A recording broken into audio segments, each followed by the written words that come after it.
So the way that we want to use, and I'm going to go to the tight here, this drone footage. This is a great application of the way we want to use condensed splits. All right. This is obviously going to be a a pass mentality in this. This is the same type of spacing that the Rams will use when they're operating these concepts. All right. But what I love about this is we have air in between our tackle and the receiver, and then we have air in between this, and this is for two reasons, right? To simplify it, the base reason we want to do this, all right, we want to put stretch on the apex.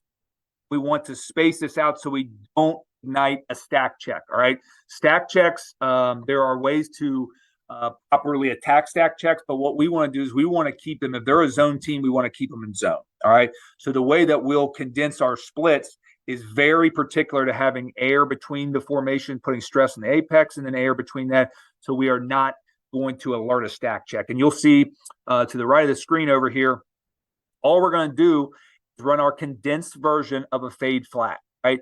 We're able to stretch the space. You can see this, the corner is playing inside the numbers, where normally he'd be playing, splitting the numbers in the sideline, somewhere over there with the sideline as his friend. And as we release, we're going to vapor trail off of this, which is going to give us the illusion of, people being able to run switch verts, go inside or outside, make them have to communicate and decipher a stack post snap. All right. And then really what it drives off is it creates free space, free throwing lanes, all right, to the flat.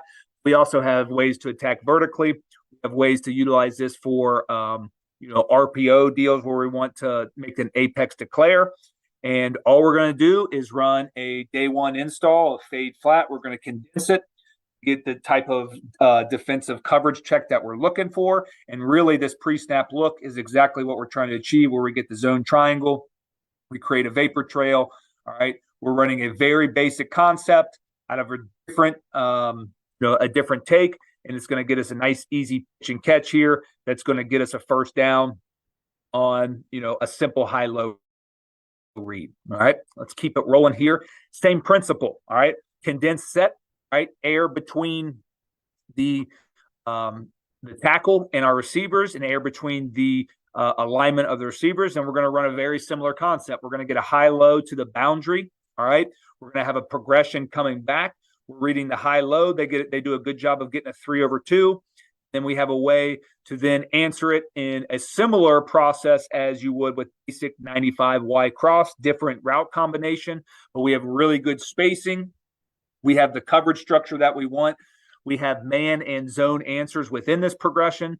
Our quarterbacks will read the same progression every time when we're in similar concepts. And again, we have a day one install to the boundary, all right, on the front side of our progression, a day, 1B install on the back side of a progression. Our quarterback works front side to back side, high low to number 3, finds us working the corner post right down the middle of the field, creates an explosive play. All off just the basic premise of, condensing our receivers and creating the look that we're trying to achieve, right? Same process here, very similar concept. We're going to go high-low to the boundary. We're going to have a progression. We're also adding another tool that we'll talk about, our motion. All right, we're going to get a simple down motion to now create a stack just to run a high-low. All right, they do a good job of matching in the hip pocket. We could probably steal the flat, but based on down and distance, we're going to come back with the middle of the field open.